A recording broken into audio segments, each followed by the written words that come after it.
Assalamualaikum warahmatullahi wabarakatuh. Perkenalkan, nama saya Ilham Fahri Hendrawan. Ah, saya di sini ingin memberikan video pembelajaran Artificial Intelligence, Machine Learning, terutama di Random Forest dan aplikasinya.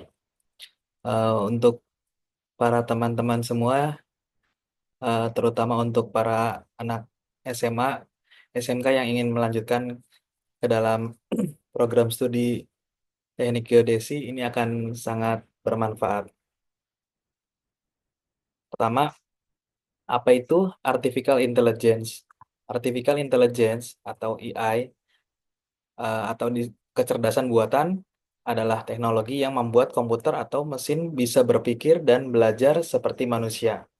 Jadi, si AI ini seperti otak buatan yang memungkinkan mesin melakukan hal-hal yang biasanya cuma manusia yang bisa. Misalnya, memahami bahasa, melihat gambar, atau bahkan bermain game. Contoh mudah, eh, kalian pasti udah sering memakainya seperti di Google Translate, yaitu bisa mengartikan kalimat ke berbagai bahasa. Yaitu kedua, bisa juga dengan chatbot, seperti asisten virtual yang menjawab pertanyaanmu seperti ChatGPT, misalnya di aplikasi lain, eh, belanja atau layanan pelanggan.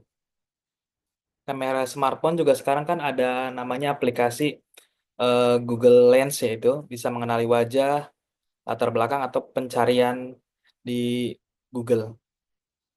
Kenapa AI penting? AI bikin hidup kita lebih mudah. Dengan AI, banyak pekerjaan jadi otomatis. Contohnya robot di pabrik nih, udah nggak pakai manusia lagi. Waktu dan tenaga bisa dihemat, misalnya dengan navigasi GPS yang pintar kayak Google Maps. Itu kita kan jadi nggak perlu nanya-nanya ke orang-orang gitu ya. Bisa pakai HP sekarang kan. Kamu juga bisa dapat layanan yang lebih personal kayak produk e-commerce. Ya, contoh lah ini gambarnya Shopee, Tokopedia gitu kan. Manfaat dari AI ini mampu memproses informasi dalam skala yang besar, termasuk menemukan pola, mengidentifikasi informasi, dan memberikan jawaban. Anda dapat menggunakan AI untuk memecahkan masalah di berbagai bidang, seperti deteksi penipuan, diagnosis medis, dan analitik bisnis. Kita lanjut ke machine learning, random forest ya. Machine learning adalah cabang dari artificial intelligence yang tadi saya jelasin, yang memungkinkan komputer untuk belajar dari data tanpa harus diprogram secara eksplisit. Salah satu algoritma populer dalam machine learning adalah random forest. Random forest bekerja dengan membuat banyak decision trees atau pohon keputusan dan menggabungkan hasilnya untuk memberikan prediksi yang lebih akurat dan stabil. Kelebihan random forest ini karena menggunakan banyak pohon, hasil prediksinya jadi lebih stabil dan akurat. Jadi mempunyai akurasi yang tinggi. Eh, Kedua, robust terhadap overfitting. Berkat proses ensemble, random forest cenderung tidak terlalu terpengaruh oleh data yang noise. Jadi ada pengganggu data gitu kan, kayak kesalahan input atau segala macam. Dapat menangani data yang besar.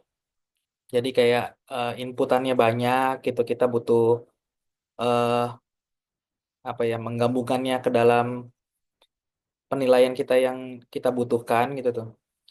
Itu sangat berguna. Nah, bagaimana cara random forest bekerja?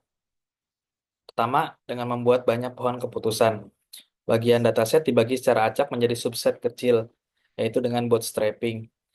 Pohon keputusan atau decision tree dibangun dengan menggunakan subset data dan memilih fitur secara acak atau voting voting atau averaging.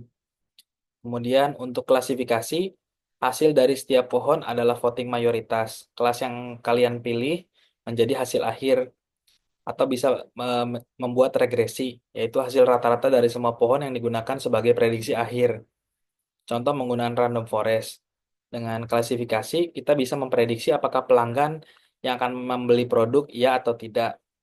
Dengan regresi, kita bisa memprediksi harga rumah berdasarkan ukuran, lokasi, dan fitur lainnya. Dan juga yang ketiga bisa mendeteksi penipuan dengan menganalisis pola untuk menemukan transaksi yang mencurigakan. Nih, ini implementasi random forest di Python. Eh, untuk penjelasan lengkapnya nanti ini harus saya agak panjang ya jelasinnya. Jadi ya contoh sederhananya lah. Misalkan ingin memprediksi jenis tanah berdasarkan data geospasial seperti curah hujan, ketinggian, dan suhu, random forest akan membuat banyak pohon keputusan untuk memilih hasil yang sesuai. Ya ini pokoknya di Python lah, di aplikasi Python. Aplikasi random forest dalam geospasial. Eh, Aplikasi random forest dalam domain geospasial sangat luas dan dapat digunakan untuk berbagai tujuan, baik dalam analisis citra satelit, pemetaan, dan analisis spasial, hingga memprediksi dan klasifikasi data geospasial. Berikut contoh aplikasi random forest dalam geospasial. Contoh satu, klasifikasi penutupan lahan atau land cover classification. Eh, Pertama, dengan input citra satelit, contoh satelit Landsat 8, indeks vegetasi NDVI, elevasi dan data curah hujan. Outputnya yaitu peta klasifikasi penutupan lahan seperti hutan, badan air, lahan pertanian, dan perkotaan. Data awalnya ini dari NDVI, band SWI, dan band NIR. Hasil akhirnya peta klasifikasi penutupan lahan dengan warna yang berbeda untuk setiap kategori. Ini saya gambarkan. Nah, ini contoh simulasi hasil dari random forest dari peta klasifikasi tadi. Ini yang merah itu artinya hutan. Yang oranye ini daerah perkotaan dan yang warna abu-abu ini pertanian. Ini klasifikasinya. Ini koordinatnya. Sorry, ini koordinatnya. Hasil visualisasi dan evaluasi model random forest. Ini peta hasil klasifikasi penutupan lahan. Peta menunjukkan hasil klasifikasi dari algoritma random forest. Warna yang berbeda-beda peta mewakili jenis penutupan lahan yang diprediksi. Hutan, perkotaan, atau pertanian. Yang kedua, evaluasi model. Akurasi total model adalah sekitar 35% dengan detail berikut. Precision recall F1 score diuraikan untuk setiap kategori penutupan lahan. Evaluasi ini dapat ditingkatkan dengan data yang lebih relevan atau fitur tambahan kita mau apa gitu klasifikasinya. Nah, ini juga bisa dipakai untuk mengolah tabel. Jadi ada lokasi satu dengan koordinat X, 108, 54, 32, dan Y-nya -6. Ini koordinat geografis Google dengan fitur fitur 1, fitur 2, fitur 3. Nah, ini nanti bisa diklasifikasikan lagi. Langkah-langkah pengolah datanya yaitu pertama, bersihkan data, hilangkan nilai yang hilang, missing value, kemudian yang kita butuhkan apa saja gitu. Normalisasi atau standarisasi fitur jika diperlukan. Yang ketiga, konversi kelas atau label menjadi format yang dapat dipahami. Misalnya 0 untuk hutan, 1 untuk perkotaan. Ini nih nomornya. Ah, Kemudian yang kedua, latih model random forest. Gunakan scikit-learn di Python dengan melatih model.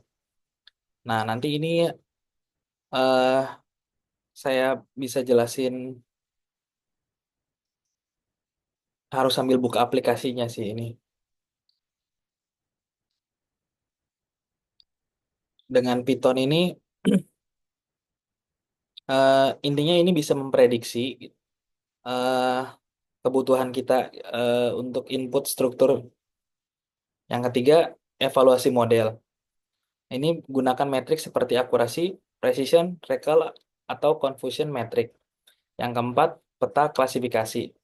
Menggabungkan dengan hasil prediksi dengan data spasial, misalnya shapefile atau geotiff, menggunakan perangkat lunak JIS seperti QGIS atau Python.